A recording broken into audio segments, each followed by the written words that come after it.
Hoy lo que vamos a ver es algunas cuestiones introductorias acerca del consumo de drogas, algunas cuestiones que tienen que ver con prejuicio, que después Alberto Calabrese lo va a profundizar más, prejuicio, digamos, discriminación, pero nosotros vamos a ver algunas cosas. Entonces, digamos, yo lo que creo que el problema de las drogas es una construcción, digamos. Es una construcción en la medida en que,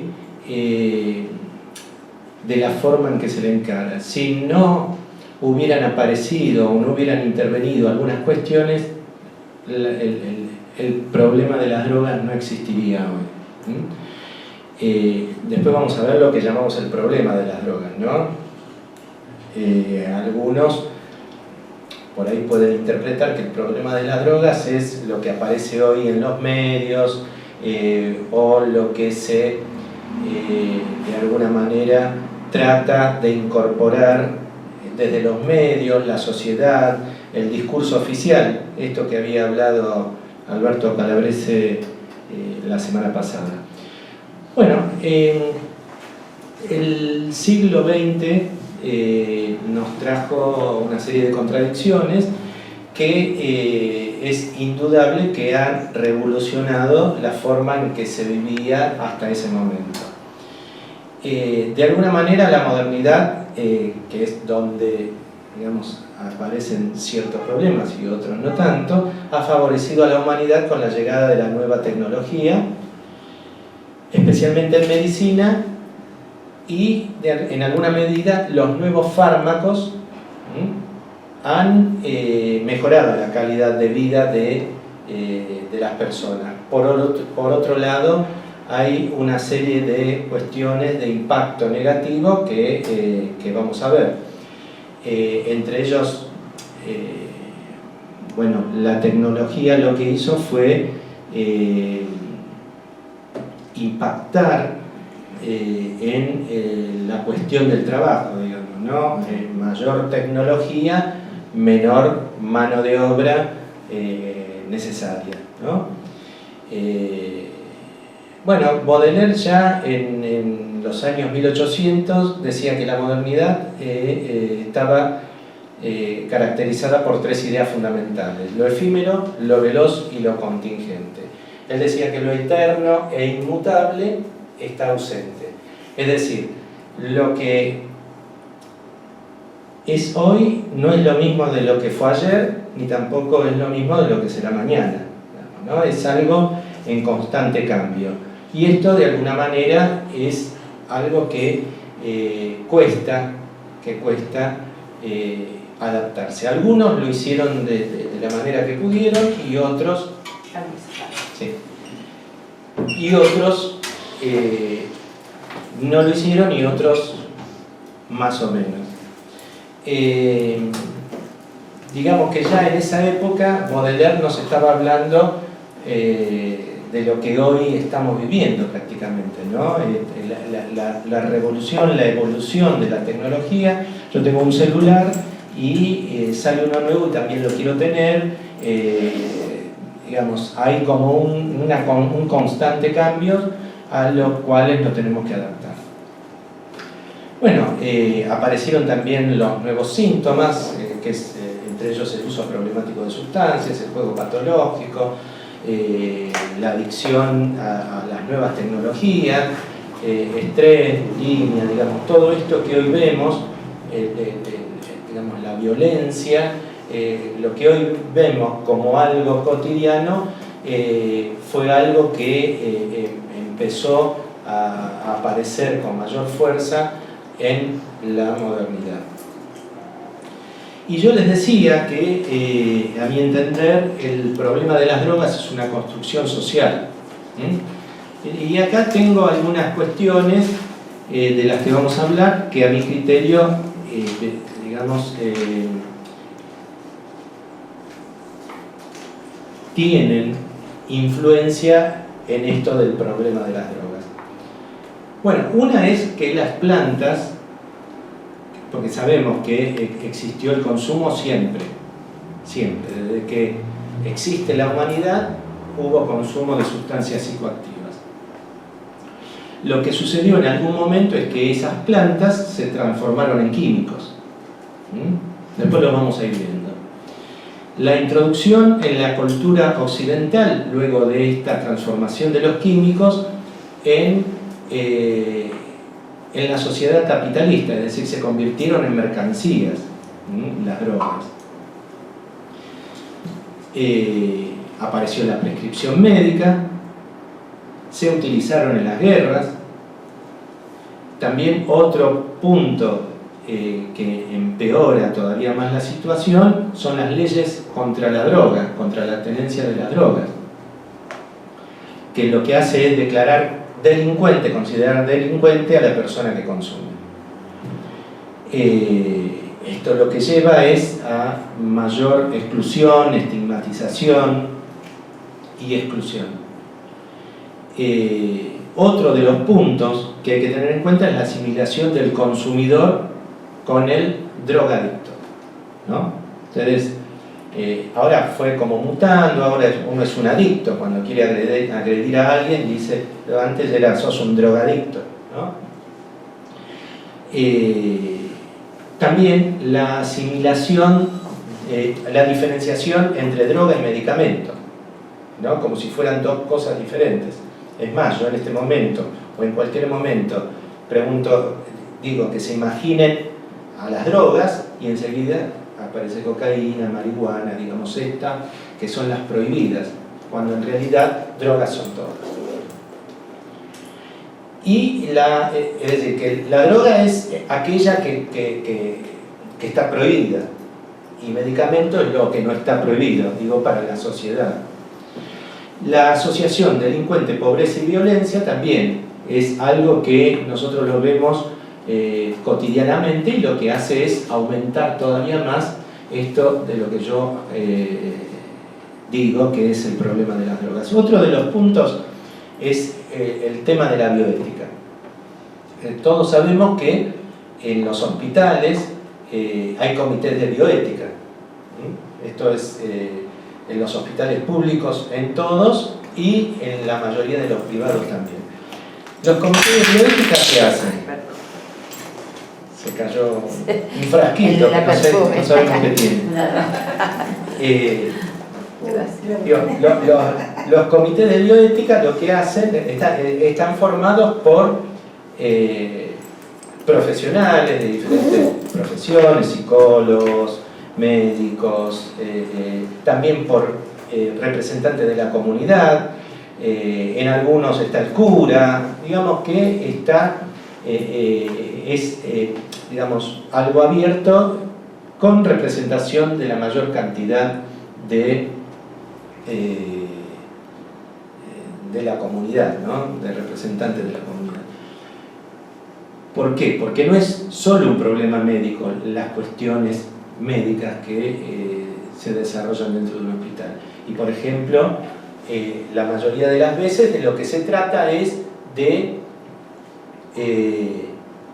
si alguna persona no quiere recibir algún tipo de tratamiento, o hay que hacer algún tratamiento determinado y entonces también se discute, o determinadas religiones lo que tienen es el rechazo, por ejemplo, ¿no? A las transfusiones. Bueno, todo eso, todas estas cuestiones se discuten en los comités de bioética o de ética, como se llaman en algunos lugares. El tema es que casi todos tienen que ver con estas cosas que yo les decía, que es si le tienen que cortar una pierna o no a alguien, si tienen que hacer algún tipo de práctica sobre el cuerpo. Pero parece que los profesionales nos olvidamos de que también tendríamos que discutir las cuestiones que tienen que ver con la salud mental en general y los consumos problemáticos en particular. ¿Por qué lo digo? Por ejemplo, hay como una obediencia casi ciega cuando llega un oficio judicial para el tratamiento de una persona con consumo problemático, nadie se pregunta si está bien o no digamos, hacer ese tratamiento a una persona que por ahí no quiere, a una persona que por ahí no tiene un consumo problemático y la policía lo agarró con un porro por ahí, ¿no? Ustedes saben, bueno, esto lo vamos a ver, el tema de la ley de drogas, pero es como que, digamos, no nos permitimos llevar el caso a los comités de bioética. Yo desde prácticamente siempre lo que, digamos, mi idea es evaluar el caso y si esa persona es, digamos, quiere hacer un tratamiento, si está para hacer un tratamiento, entonces sí, si no, no tiene sentido y se le contesta al juez que, digamos, según el caso, nosotros lo que hacíamos, y ahora llegan muy pocos casos, ¿no? Después de la Ley Nacional de Salud Mental prácticamente no llegan casos de pedidos de jueces, digamos, puramente por eso, digamos, como llegaba antes. Adelante.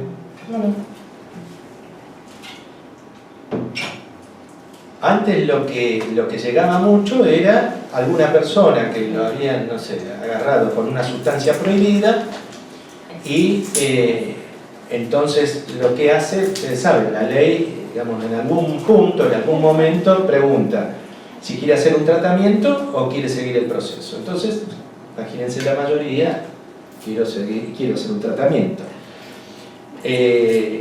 Muchas veces cuando uno lo recibía a esta persona, cuando empezaba a preguntar, resulta que no tenía un consumo problemático, que por ahí ni siquiera era de él, ¿no?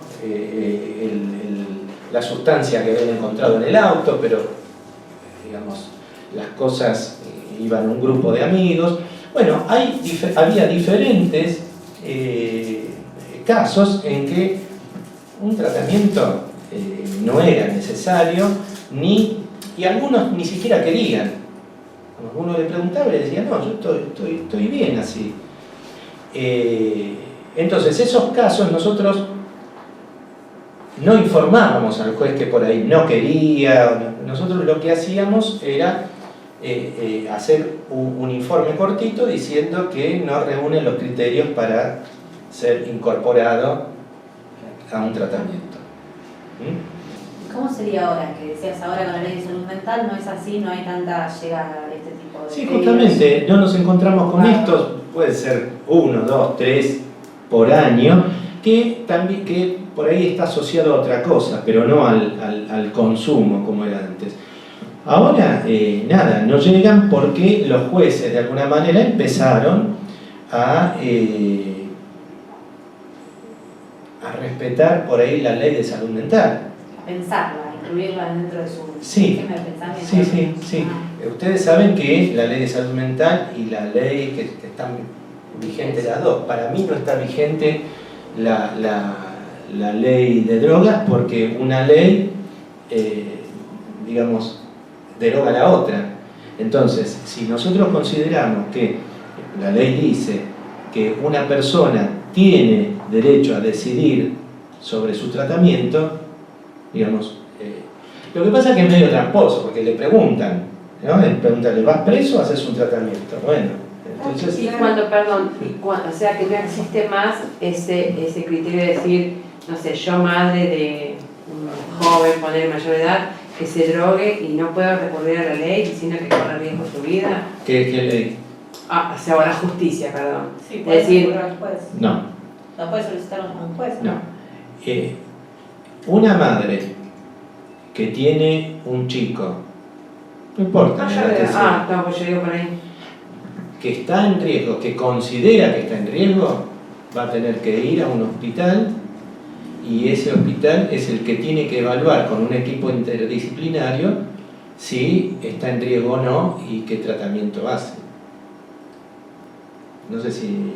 Sí, entiendo. claro. Lo que pasa que digo yo por ahí cuando Pero vos te das cuenta, no sé, que una persona se droga no tiene y que conciencia no tiene conciencia de la de su realidad, acto, tal de cual, hacerlo. llega tarde al trabajo, o anda manejando y sabes que está drogado. O sea, como que digo, ¿hay alguna forma de que protejas a esa persona? Yo hablo de una madre como hablo de cualquier persona. Sí, es lo mismo que las cuestiones de alcoholismo. Sí, yo digo droga porque Sí. lo que por ahí me ha tocado más de cerca, digamos. Pero Sí, cuestión, sí, como- bueno, la ley está, digamos, se puede utilizar la ley, sí. No hay ningún tipo de... O sea, que quiero decir que Lo que En la práctica es muy difícil, esta es la gran diferencia, ¿o no? es difícil Contra la por... voluntad. Más que difícil. Sí, nosotros lo que hacemos es tratar de trabajar con la familia, con la persona, esto. Pero, repito, se drogue o no se drogue o lo que sea, sí, una adicción. no, digo, aunque sea una cuestión de salud mental, digamos, ¿no? Siempre se puede hacer algo y la ley... ¿Se cambió esto? No sé, se salió la presentación. Y la ley prevé, como dije la otra vez, la internación involuntaria. Pues si hay riesgo cierto e inminente. El tema del riesgo cierto e inminente no es fácil ¿no? Inminente. Claro, riesgo para sí, para terceros, y tiene que estar demostrado por dos certificados. Sí, pero como la ley dice cierto e inminente, Claro, es como... Como La palabra inminente ya Sí. está. Como debíamos. Y cierto, ¿no? También, cierto es cierto.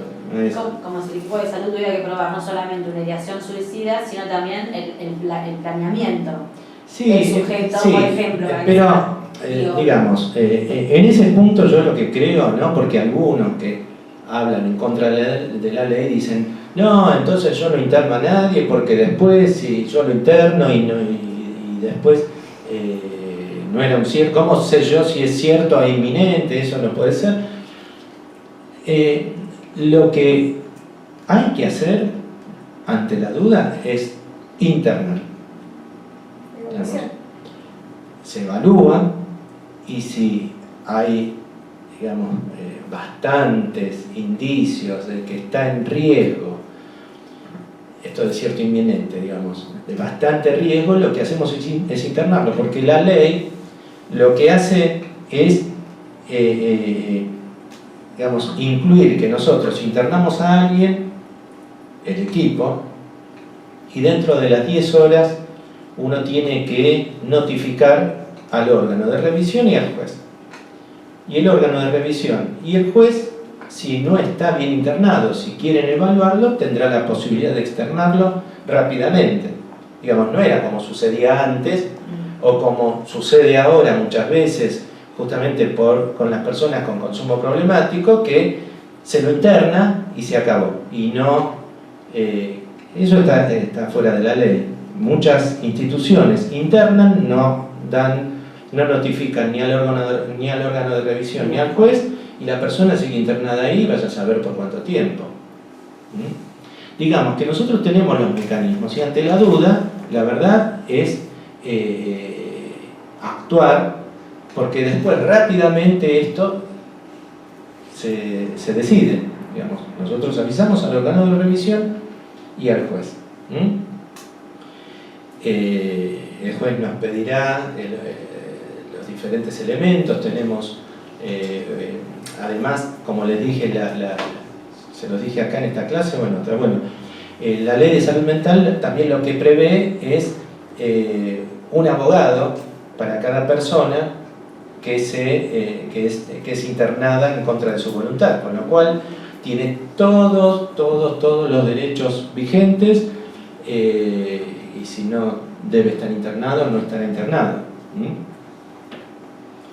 Ahora, yo me pregunto una cosa, cuando vos te pasó? encontrás con un sujeto que... Sí, ahí tenés. Cuando te encontrás con un sujeto que está con un consumo problemático, puede llegar a tener cierto grado de toxicidad y ese grado de toxicidad impide que tenga un criterio de realidad. Con lo cual, seguramente no va a querer ni hacer tratamiento, ni reconocer, ni manifestar su consumo, ¿no? Y está inserto en un ámbito social en donde se nota el deterioro. ¿Cuál sería la actuación en tal caso? Pero esa persona no está todos los días de su vida intoxicado, sin conciencia. No está todos los días de su vida, todos los minutos de su vida. Nosotros trabajamos con personas en esas condiciones y trabajamos en forma ambulatoria. Lo que pasa es que si vos encerrás a una persona porque sí, digamos, ¿qué vas a lograr? ¿Cuánto lo vas a tener internado? 2 años, 3 años, 18 años? ¿Cuánto lo puedes? Digamos, la verdad que el mejor tratamiento, siempre que no corra riesgo, digamos, el mejor tratamiento es el ambulatorio, es donde te encontrás con los problemas todos los días, esa persona se encuentra con los problemas, se encuentra con su familia, con sus amigos, con el barrio, con todo, y lo podemos tratar. Digamos, estando encerrado no va a discutir con su madre, ni con su padre, ni con su mujer, ni tampoco va a encontrar en la esquina a nadie que le quiera, digamos, así. Digamos, la verdad, ¿cómo trabajas eso? ¿No? Bueno, iba a decir, pero digamos, no hay forma. Es más, recibimos todos los días pacientes que estuvieron internados 1 año, 2 años, y al poco tiempo vuelven a lo mismo. Porque Sí, no se trabajó. no solo... parte de ellos. ¿Cómo? No parte de ellos el deseo de estar. No solo, porque a veces llegan pacientes en donde la esposa le dice, si no vas, te dejo, y bueno, y empieza a ir, y nosotros lo que debemos tomar en cuenta, ¿no? Porque muchas veces es como que se lo quiere penalizar. Entonces, vos decías, ¿no? ¿Quién decía? Llegaba tarde, qué sé yo. Era una cuestión de laboral. Los casos en que son enviados por el juez, por el trabajo, por alguien extra, digamos, con algún tipo de poder, por lo general terminan abandonando. Pero, digamos, todo el tiempo tenemos... Permiso, perdón. Adelante.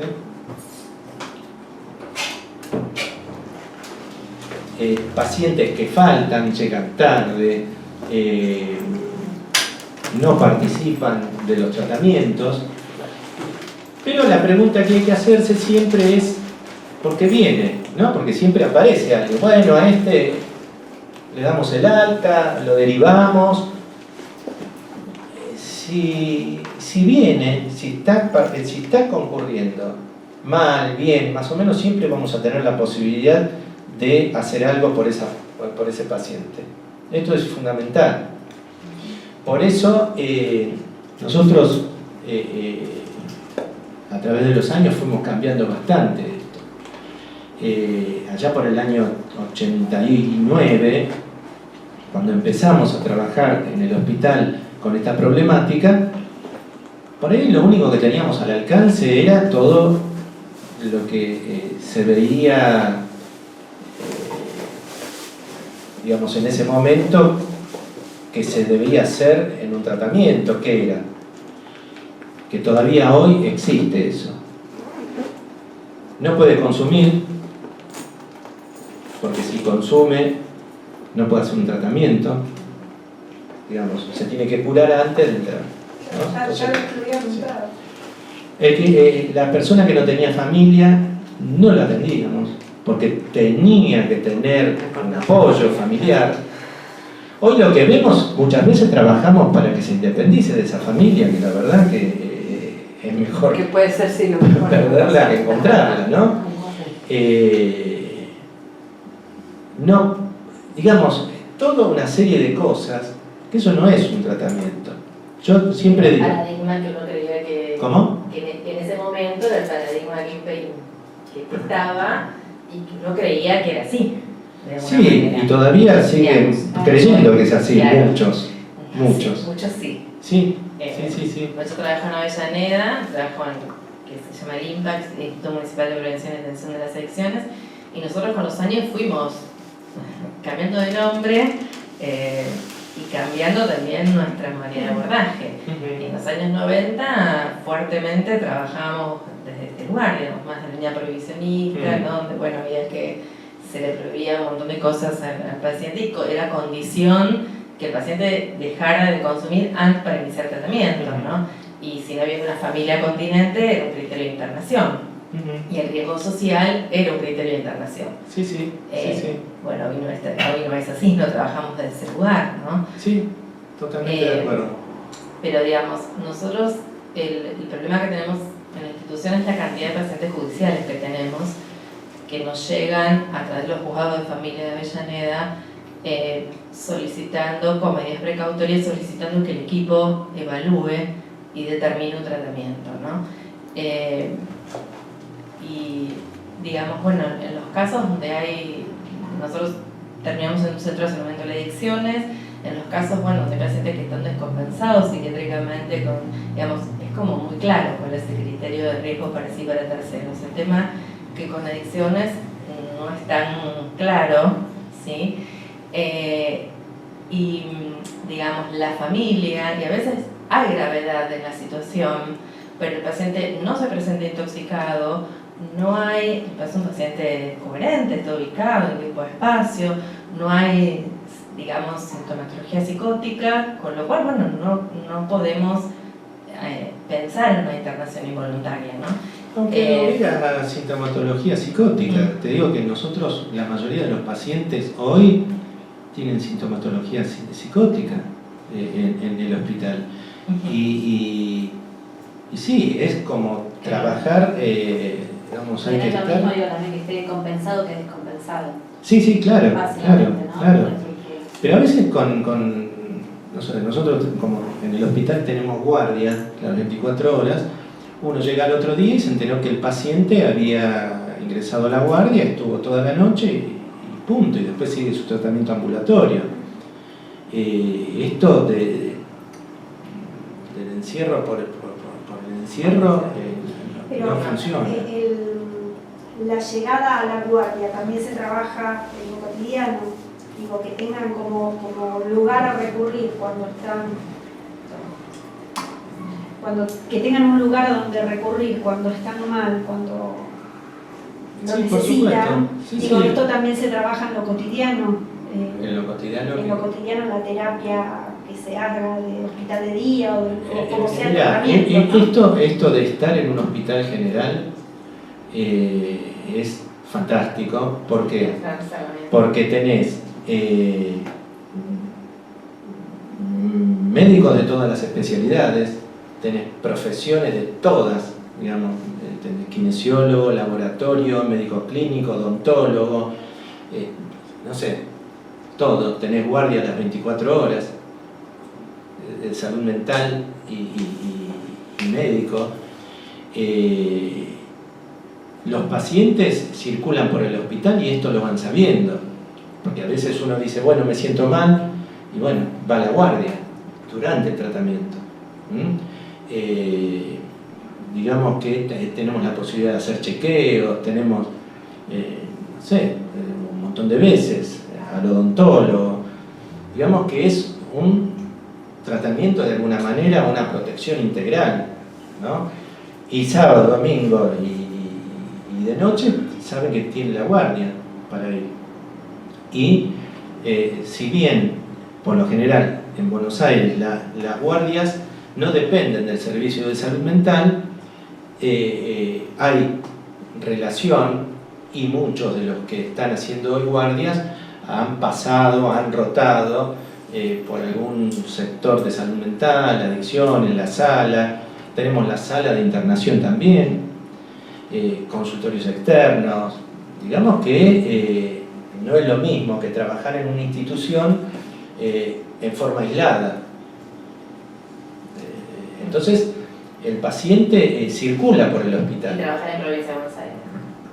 Y trabajar en provincia de Buenos Aires.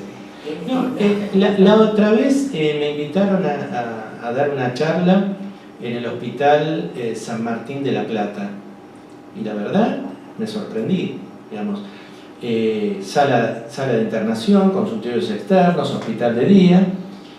Y justamente me invitaron para, porque estaban con ganas de empezar a brindar asistencia por consumos problemáticos. Y eso es la provincia de Buenos Aires. Y es un hospital general. Y a veces... Es uno de la provincia. Bueno, es uno, pero... Yo trabajo en Avellaneda. Yo trabajo en Avellaneda, tenemos 4 hospitales, uno es monovalente, porque es una maternidad, y después 3 hospitales generales. Pero salvo el Perón, el resto son muy expulsivos con los pacientes de salud mental. Estoy de acuerdo, sí, es así. Eso pasa todo el tiempo. Sí. Lo que decíamos la otra vez con Calabrese, es como que no se lo considera como un problema de salud. Bueno, el sector de salud estuvo ausente de esta problemática. Y hoy de alguna manera también, porque uno podría pensar que el Estado se está haciendo cargo, porque paga becas, porque pone dinero en instituciones, pero no es el Estado. El Estado lo que está haciendo es: te doy, pero no me lo traigas. Digamos, es un poco esto lo que hace el Estado, derivando dinero al sector privado. Igual yo considero también, de lo que estás hablando, que es re importante, no sé a partir de cuándo, no tengo idea, lo de las obras sociales que también se hacen cargo de eso, que antes no era. Yo no veo que se estén haciendo. Una cosa es hacerse cargo y otra cosa es hacerse cargo bien. Pagar un tratamiento. Sí, pero ¿qué tratamiento pagan? Digo, de hacerse... ¿Dónde lo pagan? ¿Dónde lo pagan? Tengo entendido, por ejemplo, por eso decía, conocimiento de causa, de un sobrino mío que estaba con un problema de adicción y bueno, y está pagándoselo a la obra social. ¿Dónde? En Lanús, en mi instituto. ¿Qué tipo de tratamiento? ¿Con internación? No, internación... ¿Pero qué instituto? Anan, ¿qué se llama? No lo conozco, pero ¿qué tipo de instituto es? Digamos, no, hay internación, pero no sé. ¿Por qué no le pagan en el Otamendi, en el alemán, en el italiano? ¿Por qué no le pagan ahí la obra social? Claro, no tengo ni idea. Pero igual, es porque no quieren. Igual no sé, pero yo sé que ellos lo buscaron, no es que le dijeron, andad, vos buscalo y después... Deben dar una lista de opciones. No tengo idea, pero yo digo, bueno, es sin igual conocimiento debe de... tener una cobertura mejor de 30 sesiones y después paremos. No, sé que tenía 2 años, por ejemplo. No, en una prepaga es así también, te pagan algo así. Ahora, esos lugares, sanatorios, hospitales, lo que sea, tipo Otamendi, italiano, ¿tienen servicio de Eso te voy a preguntar. El italiano yo sé que sí, fuera del hospital. La sala de internación está dentro. Como dije la otra vez, no es casualidad porque fue jefe Mauricio Goldenberg, ¿no? Por eso también todos los servicios de salud mental de la Ciudad de Buenos Aires tienen servicio de salud mental, porque Goldenberg fue, además del jefe de salud mental del Lanús, lo que hizo fue director del Departamento de Salud Mental en la Ciudad de Buenos Aires. Y fue él el que empezó a abrir los servicios de salud mental en los hospitales generales. Una pregunta, volviendo un poco al tema de la internación. No sé si se puede hacer una generalidad, pero ¿cuándo internar entonces en el marco de los consumos problemáticos? Digamos, ¿qué riesgos podrían aparecer? Cada caso es un caso.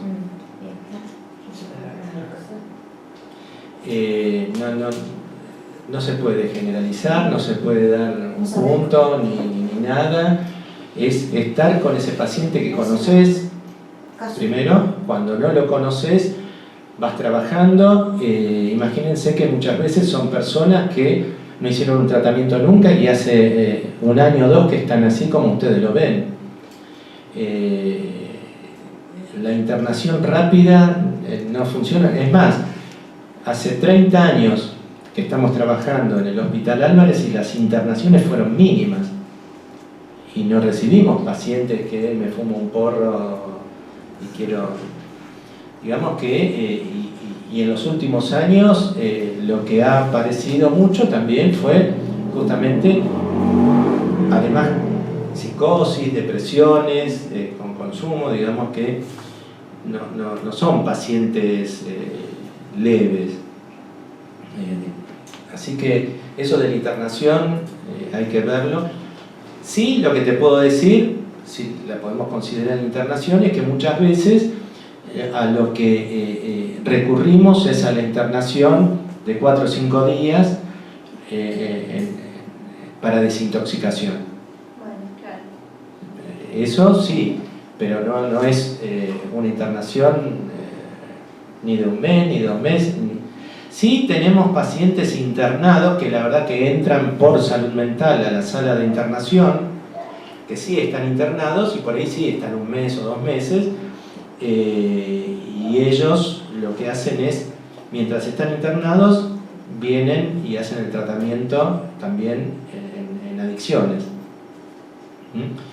Pero es mucho menos de lo que uno, trabajando con las adicciones, es mucho menos de lo que uno se imagina. Es mínimo.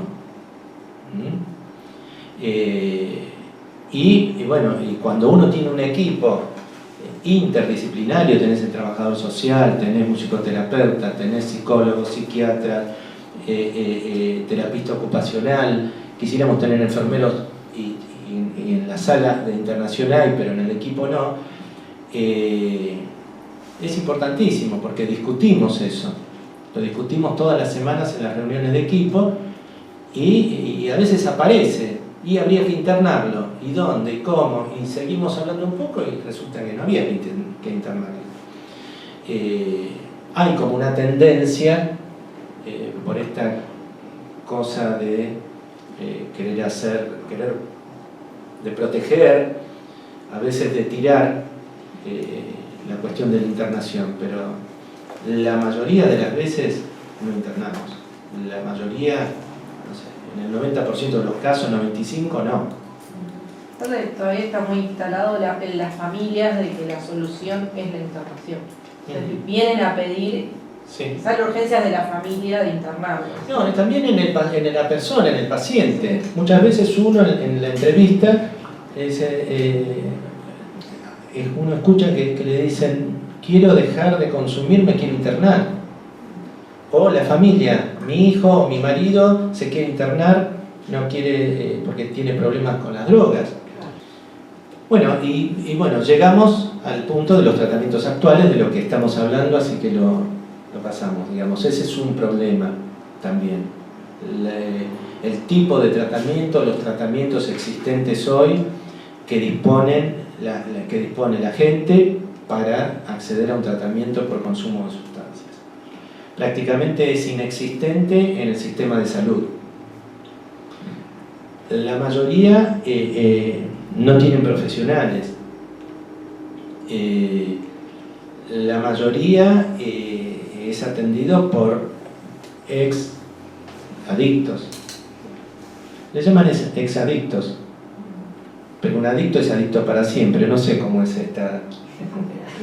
No sé, Recuperación permanente. En recuperación permanente. Yo lo que digo es que es una forma de tener clientes cautivos. Uno es adicto para siempre, ¿no? Entonces, si es adicto para siempre, necesita un tratamiento para siempre, ¿no?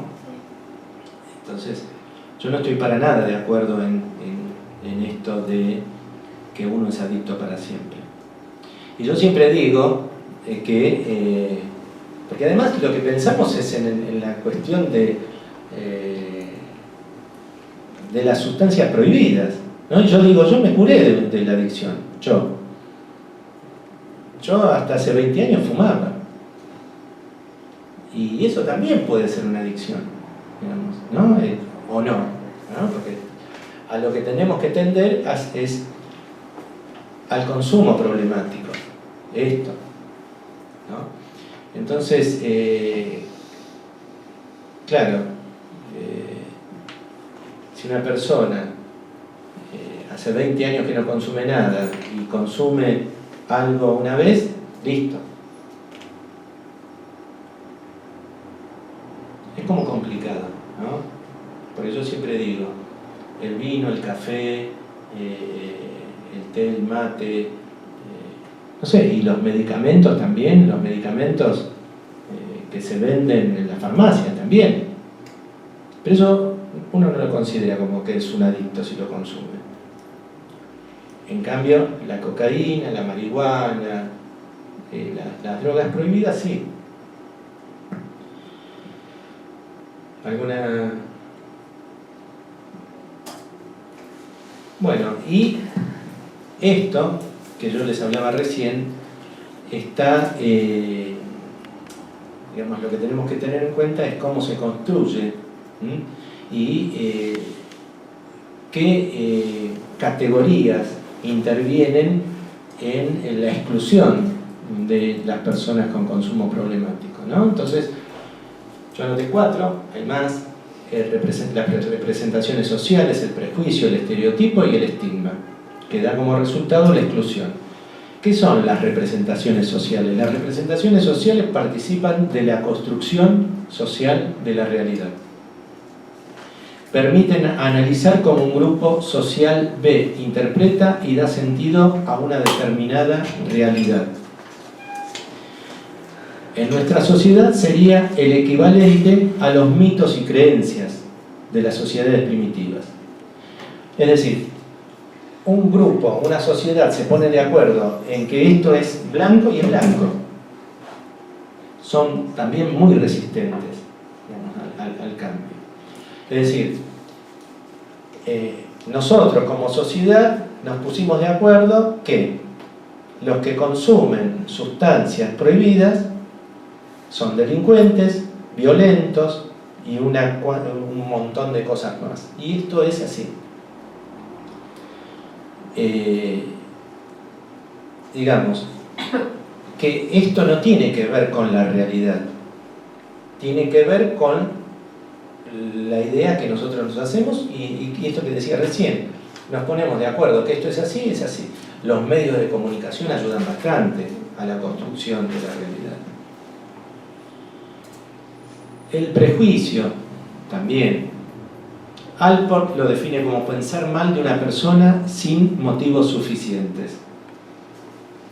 Voltaire decía que el prejuicio es admitir una opinión sin juicio previo. Y Allport nos habla, clasificó digamos, los grados del prejuicio en hablar mal, evitar el contacto, la discriminación, el ataque físico y el exterminio. Y nuestra sociedad tiene algunos ejemplos lamentables de prejuicio y hasta llegar al exterminio. Digamos que es claro lo que dice Allport y nosotros lo que queremos es encerrar a todos los adictos.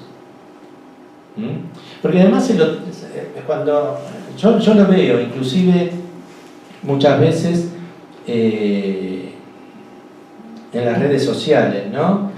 Que muchas familias o mamás que tienen chicos con problemas de consumo dicen, no hay tratamientos para los adictos, ¿no?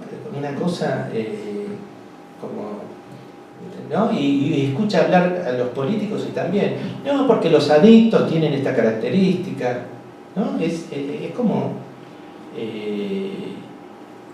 directamente como si no fueran personas, ¿no? Son personas con problemas de consumo. Es que ellos mismos también se denominan así también, ¿no? Estereotipo. La Real Academia Española dice que es la imagen que representa a un colectivo y es resistente al cambio. es que muchas veces pasa esto, ¿no? Tenemos incorporado, digamos, un estereotipo, claro, ¿no? Y yo siempre cuento que hace algunos años teníamos una secretaria. El servicio de salud mental es grande, ¿no? Entonces, nosotros y hospital de día estamos en el primer piso, consultorios externos está abajo, la sala de internación está en otro pabellón. Entonces, había una secretaria que uno no podría decir que era, digamos, prejuiciosa, que era... Pero a veces nos llegaban pacientes que cuando uno se ponía que le habíamos dado turno, y cuando uno se ponía a hacer la entrevista y a preguntar, ¿qué consume? No, nada. Pero ¿y cómo pidió turno acá? No, me mandaron de abajo. Lo que hacía la señora, que era una viejita, que ahora murió, que era una voluntaria, los veía por ahí con aritos y algunos tatuajes, como vos decías, con una gorra, y enseguida le decía arriba. En vez de darle turno a ella, lo mandaba para arriba. Y esto es bastante... Cuando empezamos con el hospital de día, que nos costó una barbaridad, porque la dirección, las autoridades, los médicos, lo que decían era, una cosa es tener tratamiento para los adictos una vez por semana, que era lo que teníamos, y otra cosa es tenerlos todos los días acá, ¿no? Un hospital de día todos los días. Nos vamos a llenar de chorros, nos van violencia, eso era. Después, de a poquito lo fuimos logrando, pero es algo que está digamos, en la cabeza de la gente, de los profesionales. Y bueno, yo lo que siempre digo es que los profesionales somos parte de la sociedad y hay cuestiones que tenemos metidas y encima en la facultad ni de medicina ni de psicología por lo general se habla de este tema, entonces queda totalmente por fuera del ámbito de la salud. Y cuando nosotros empezamos con el hospital de día en el año 2003, el jefe, porque compartimos con dermatología, la sala de espera, todo, no le gustó para nada. Entonces, el jefe lo que hacía era ir y gritar. El jefe de dermatología iba y gritaba y pateaba la puerta, porque bueno, había ruido, digamos, no estábamos trabajando. Y cuando se jubiló, la otra no pateaba, les tenía miedo. Entonces son dos, claro, ¿no? Entonces una vez, porque claro, ahora les aclaro, ahora somos re amigos, no tiene miedo a nada, digamos, pero en ese momento, en una oportunidad, ella tiene al lado, prácticamente a 2 metros, de la puerta del hospital de día, su oficina, su despacho. Y una vez había un grupo ahí en la puerta de ella.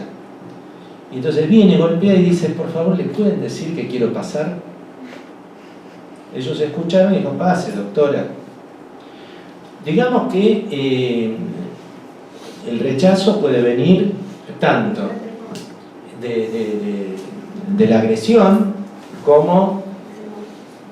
Y esto produce un efecto. Entonces, lo que...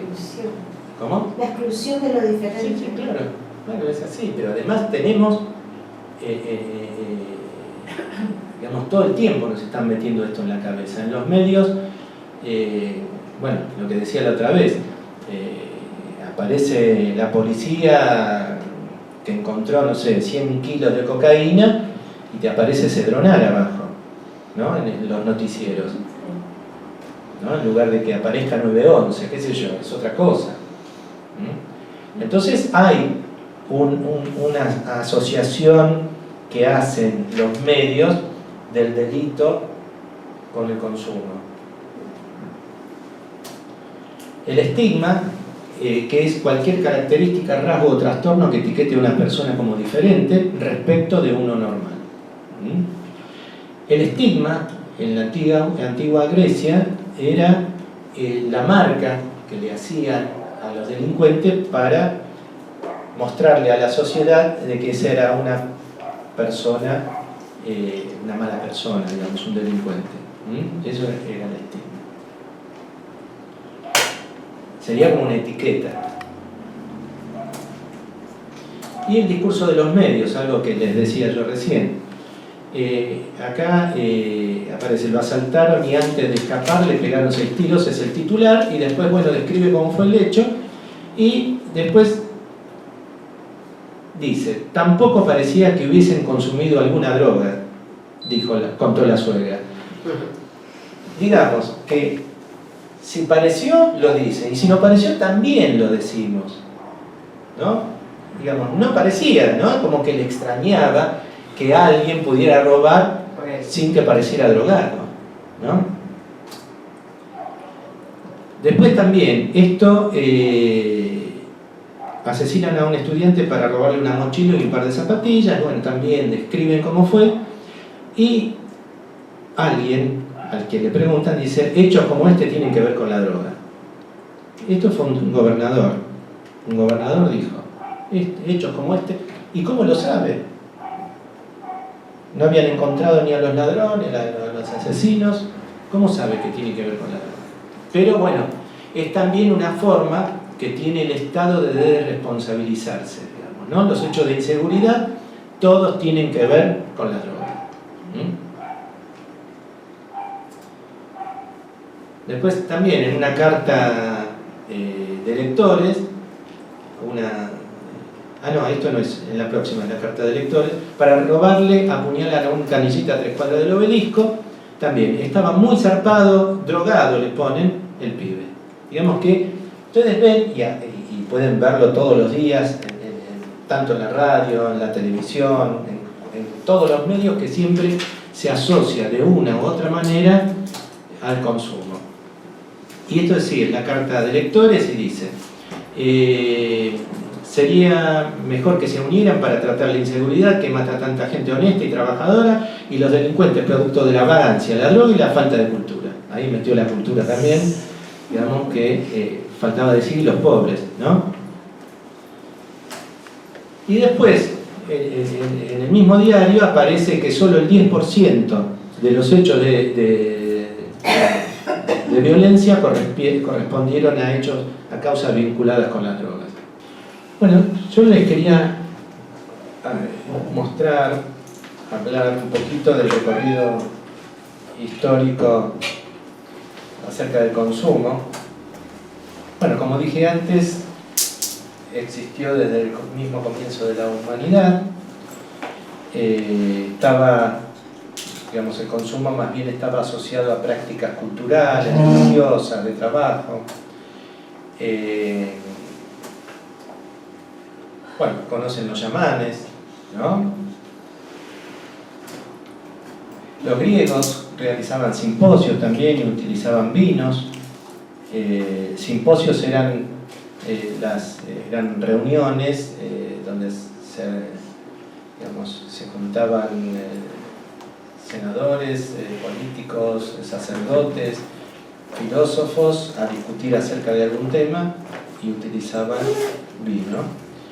En la Edad Media también surgen las brujas, que también utilizaron sustancias psicoactivas. En las áreas rurales,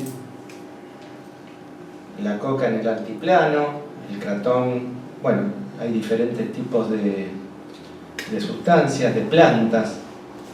El peyote en México y en Estados Unidos, que dio inicio a una religión. En México y Estados Unidos es el peyote, que es un cactus que está prohibido para todos, menos para los integrantes de esta religión, que lo utilizan en sus ceremonias. Bueno, miles de años antes de Cristo se encontraron restos de la utilización de sustancias. El cannabis, 7.000 años antes de Cristo, hace 7.000 años en Egipto. Ya Heródoto en sus works hablaba de los efectos embriagantes del cannabis. En Alemania también el cannabis se utilizaba en rituales de fertilidad y había y la planta era consagrada a Freya, que era la diosa del amor, la belleza y la fertilidad. Lewin, ya en 1924, hablaba del cannabis y fue Lewin el primero que intentó clasificar las sustancias psicoactivas. El opio también era utilizado en España, Grecia, Egipto, en diferentes lugares. Andrómaco inventó una triaca donde mezclaba opio y tenía un 30% de opio. Hipócrates también hablaba de las acciones analgésicas y somníferas del opio. La coca en Perú. Acá estaban coqueando. Lo que estamos hablando hasta ahora son las plantas. Claro, hoja. Hojas. En Argentina está legalizado. Está en todo el país. La ley es una sola. Y se usa mucho en el norte.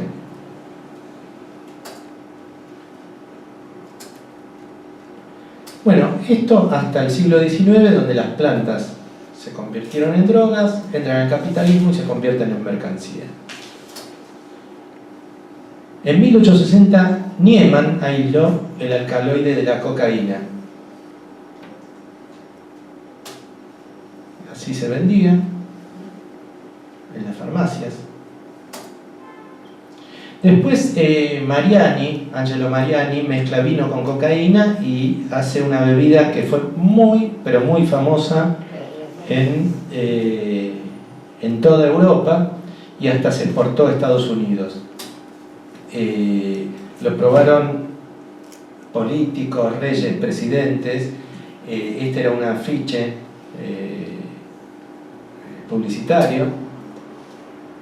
También el vino Mariani se vendía para la malaria, la gripe y otras enfermedades devastadoras.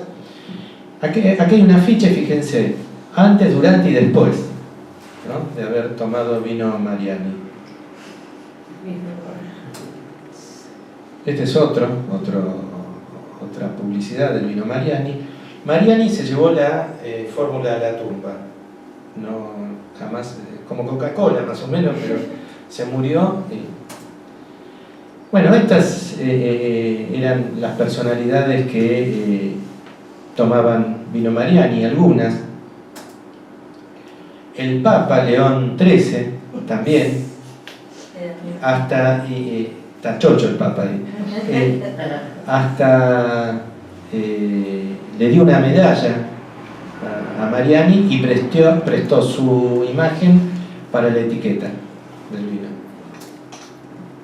Bueno, y estos son algunos de los que tomaban vino Mariani, los papas, Julio Verne, Alejandro Dumas, bueno, muchísimos. Era vino con cocaína. Bueno, esta es otra marca, sería como Pepsi, Coca-Cola, digamos, una cosa así. Coca-Cola, que nace en 1885, tenía cocaína en su fórmula. Hasta que fue prohibida creo que en 1902, 1900 y algo, reemplazó la cocaína por cafeína.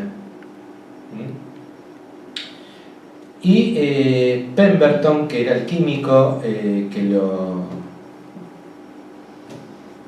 que era además el dueño de la Coca-Cola, que era un químico que, era la época de los refrescos. Entonces Coca-Cola era entre un refresco y medicamento. Y se vendía para dolor de cabeza, afecciones de los nervios, antidepresivos, para la histeria y la melancolía. Coca-Cola, el Pemberton vendió su fábrica en $2.000. Un visionario. Y ahí dice que utilizaba planta de coca, digamos, firmado por él. Esta era una publicidad después. Esto ya es como una receta. Fíjense abajo. Y se vendía para obtener vigor y energía. Para estudiantes e intelectuales, lo mantendrá activo por la noche. Digamos, esto ya era, nos estaban incorporando, digamos, como que algo externo necesario para que no, digamos, para estar bien, ¿no? La cocaína también se vendía para los dolores de muelas de los chicos.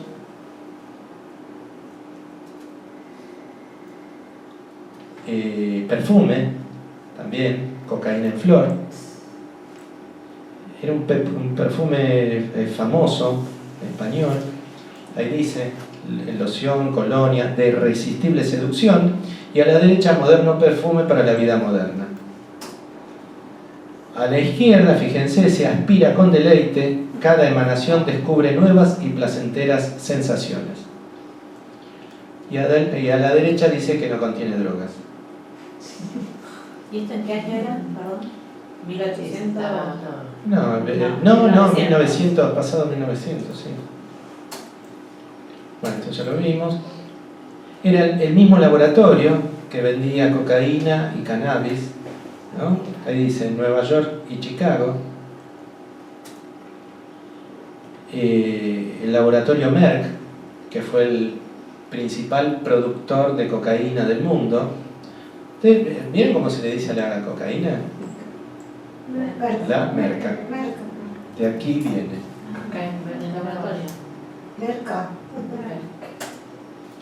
Esto era en Argentina. Ahí arriba, no sé si se puede ver, industria argentina. Sí, se ve. Bueno, tratamiento de las afecciones bucofaringias. Cigarros indios, asma, catarro, insomnio. Cigarrillos antiasmáticos también en Italia. La heroína también.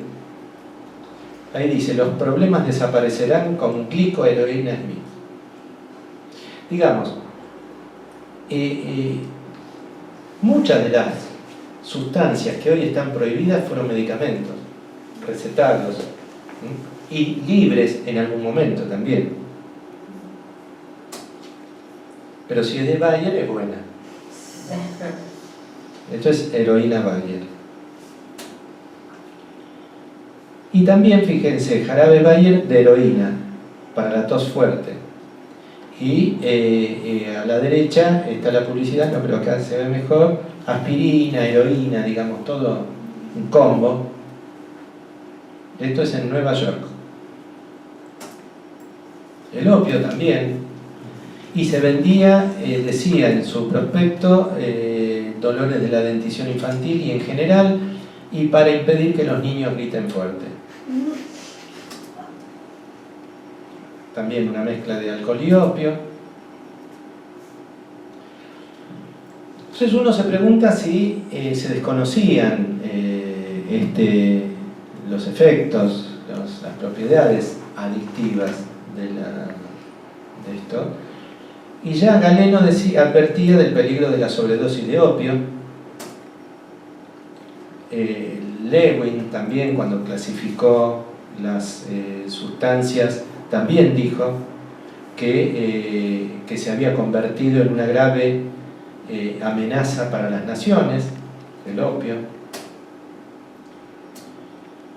Y acá tenemos una lista de los medicamentos: la morfina, codeína, cocaína, heroína, mescalina, bueno, todos en el siglo XIX. La morfina también, que se usaba contra el alcoholismo. Ustedes van a ver que cada sustancia, cada medicamento aparecía para tratar la adicción a otro, siempre, ¿no? Entonces la morfina para el alcoholismo. Se había metido también ya en la cultura, en la sociedad, y, por ejemplo, esta es una novela de horror y pasión, La morfina. Pero tenemos también otra, Gaby la morfinómana. La cocaína se vendía para combatir la adicción al alcohol y a la morfina. Y en el prospecto decía, si se siente en las publicidades, si se siente deprimido, pesimista, abatido, solicite cocaína. O no pierda el tiempo, sea feliz. Bueno, Freud, Nuber-Coca, habla acerca de los efectos de la cocaína. Ustedes saben que él, junto a un amigo oftalmólogo, trabajaron sobre los efectos de la cocaína, y la cocaína fue el primer anestésico local que existió, digamos, ¿no? Se hicieron operaciones con cocaína. Y se vendía como estimulante para la neurastenia, para la indigestión, la adicción a la morfina, el asma, y también como afrodisíaco.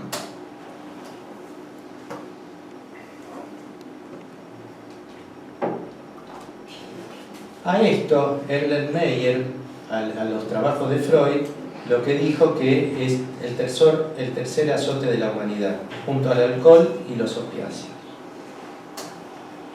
Y Freud, porque antes uno ahora se contesta por Facebook o por las redes sociales, se contestaban con trabajos, digamos, ¿no? Uno hacía un trabajo y iba a encontrar el otro con... Entonces, en Anhelo y temor de la cocaína, Freud contesta a Erlenmeyer que la cocaína no producía adicción ni era tóxica por sí misma, sino que dependía de cada persona. La heroína se vendía como analgésico, tratamiento de la tos, disnea, asmáticos, tuberculosos y para la morfina. Vamos a ver, la metadona, que ustedes saben, la metadona es utilizada en los programas de reducción de daños. Se los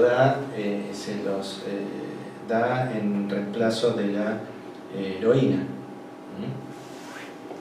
Acá en el Hospital Fernández también están trabajando para los opiáceos.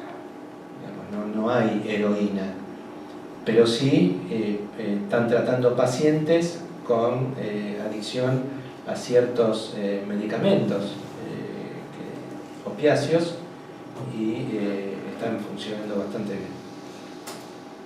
El LSD, que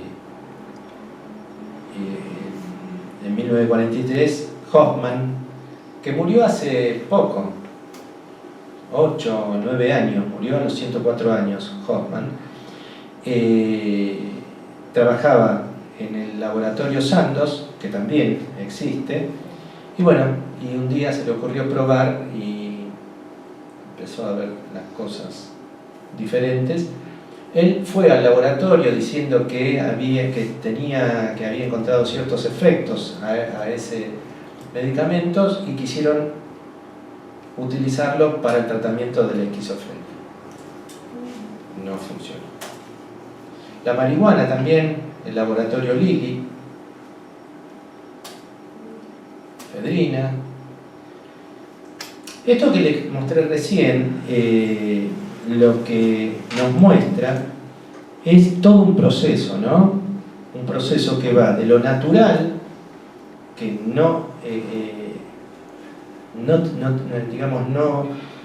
producía ningún problema. Después estas plantas se transforman en químicos y medicamentos, y nos hicieron, crearon la necesidad y después la prohíben. Y cuando lo prohíben aparece el negocio, el narcotráfico. Esto que hablábamos la clase pasada con Calabrese. Entonces es como una trampa, ¿no? Es como si hoy quisiéramos prohibir el agua. ¿Qué va a aparecer? El mercado negro, la búsqueda de esa sustancia. Digamos que esto fue un poco lo que pasó en el transcurso de un siglo. Y después fíjense, ¿no? Todos los términos para denominar a la droga, ¿no?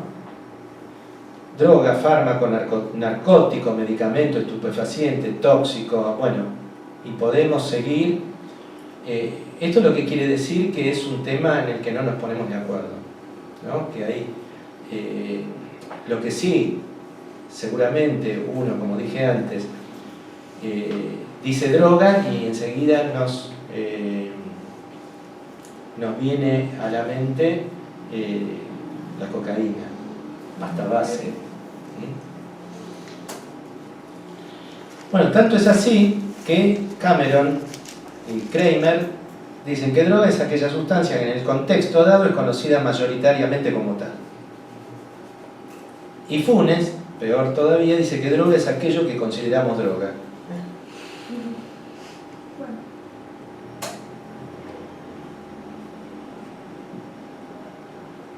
Ahora vamos a ver un poco las clasificaciones de las drogas. Esta está en el libro Fantástica de Lewin, de 1924, que nada, se las traje para que la conozcan, pero hizo una bastante aproximada clasificación, ¿no? Fue la primera de todas. Tenemos las institucionalizadas y no institucionalizadas. Las institucionalizadas son las aceptadas, como el alcohol, el té, el café, el tabaco y los medicamentos dentro del marco curativo. Y las no institucionalizadas son las prohibidas: cannabis, LSD, heroína, cocaína, entre otras. Ahora, ustedes escucharon hablar de la clasificación entre duras y blandas, que yo no estoy para nada de acuerdo con eso. Sí podemos, como dije la otra vez, para una clasificación académica, en las duras podemos tener la cocaína, la heroína, y en las blandas, por ejemplo, la marihuana. Pero en realidad, de lo que tenemos que, para el trabajo, a nosotros lo que nos sirve es el concepto de consumos problemáticos. Y duras o blandas tampoco nos sirve, porque podemos tener pacientes que tienen problemas con la marihuana y no tienen con la cocaína, consumiendo, digamos, las dos, ¿no? O con el alcohol, digamos, ahí, digamos que la clasificación entre duras y blandas a nosotros mucho no nos sirve. Después tenemos los niveles de consumo: uso, hábito, abuso, dependencia e intoxicación. Pero como yo les decía antes, esto también es una clasificación de la que digamos, mucho no nos sirve, porque nosotros debemos apuntar al uso problemático de sustancias. Esto ya lo...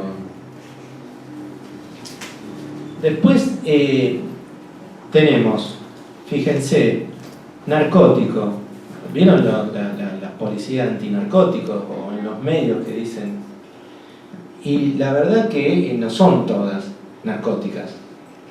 pero queda como, digamos, como que son, digamos, son términos que aparecen en la cultura o en las leyes, en las leyes estupefacientes. Es un término jurídico y a veces nosotros lo vemos en la televisión o hablando con alguien y dice consume estupefacientes. No es así. Estupefaciente está dentro de la ley de drogas.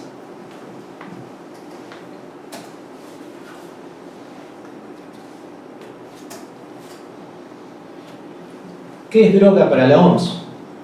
Es toda sustancia de origen natural o sintético ajena al organismo que al ser introducida en el mismo produce modificaciones en el funcionamiento del sistema nervioso central del individuo y es además susceptible de crear dependencia, ya sea psicológica, física o ambas. Es una definición muy abierta, porque también los alimentos pueden producir diferentes cambios en el cuerpo, digamos que, pero bueno, esto es lo que la OMS considera como droga. Lo que escucharon hablar del farmacón, bueno, indica a la vez remedio y veneno, digamos. La cuestión está en la cantidad. No es ni una cosa ni la otra, sino las dos separadamente.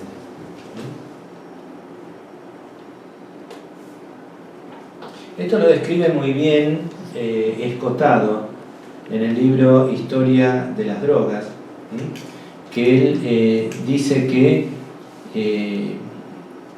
para él es como un alimento, con la diferencia que la dosis, con una dosis muy pequeña, produce un efecto.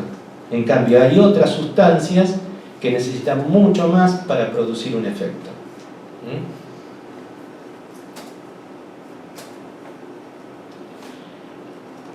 Tenemos las drogas según su origen, sus efectos, su legalidad y su vía de consumo. Según su origen, las naturales como la marihuana, las sintéticas tenemos las anfetaminas, LSD, y las semisintéticas cocaína, que parte de una planta y se convierte en una droga. Según su efecto, estimulantes, cocaína, pasta base, anfetamina, cafeína, nicotina. En las depresoras tenemos el alcohol, heroína, opio, inhalante, metadona, morfina. Y en las alucinógenas, la marihuana, LSD. Esta es otra clasificación. Según su legalidad, de disponibilidad prohibida, es decir, las prohibidas, de disponibilidad limitada y libre. En las libres tenemos los inhalantes, pegamento, tabaco, alcohol, café, podemos seguir. En la limitada, los medicamentos bajo receta, es decir, necesitamos una receta para ir y comprarlo. Y las prohibidas son las denominadas estupefacientes. Según su vía de consumo tenemos oral, inhalada e inyectada. Y desde el punto de vista de la sociedad, bueno, esto ya lo vimos, las institucionalizadas y no institucionalizadas. Y Leary es el que hablaba de duras y blandas. Los niveles de consumo, que ya lo vimos, y las características de la adicción, que es el deseo intenso o compulsión a consumir la sustancia, disminución de la capacidad para controlar el consumo de la sustancia, aparece un cuadro de abstinencia o ansiedad cuando se consume menos o cuando se termina el consumo, necesidad de aumentar las cantidades para conseguir los mismos efectos, preocupación por el consumo y abandono de otras fuentes de placer o actividades, persistencia en el consumo a pesar del consiguiente malestar. Esto es la dependencia. Terminamos por hoy y si tienen algunas preguntas o comentarios, esto fue un resumen de alguna manera que van a tocar otros otros docentes. Por ejemplo, Alberto Calabrese va a profundizar un poquito más el tema de la sociedad, el estigma, la exclusión, la creación del enemigo, ¿no? Después Silva va a enfocarse un poco más en los efectos de cada droga. Bueno, así vamos a ir avanzando en los diferentes temas.